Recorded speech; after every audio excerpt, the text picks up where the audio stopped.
नाही, आता काही त्या दिवशीच काही अजितदादा पवारांनी सांगितलं होतं, मुख्यमंत्री आणि उपमुख्यमंत्र्यांनी आता जुलैपासून आम्ही त्याची अंमलबजावणी करणार आहोत. त्यामुळे जुलैला पैसे मिळाल्यानंतर मग मात्र खात्री होईल की आम्ही देऊ शकतो. नाही, ठीक आहे, हे राजकारण आहे, चालत राहणार. नाही, ते चालायचं, ते काय मला त्यांची माहिती नाही. परंतु ज्या आता विधानसभा येतील तितकी ही कसं ताक घुसळलं जाते तसं घुसळलं जाईल.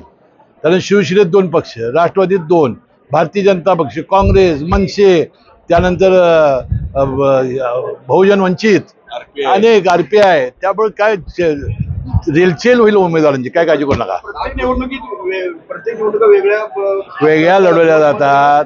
तुम्हाला माहिती नाही, तुम्हाला एक लोकसभा मतदारसंघात विधानसभेच्या 1 लाख मताधिक्य मिळालं, तिथं तोच आमदार दुसऱ्या वेळेला लाख मतं काढून 1 लाखानं विजयी झालेला आहे.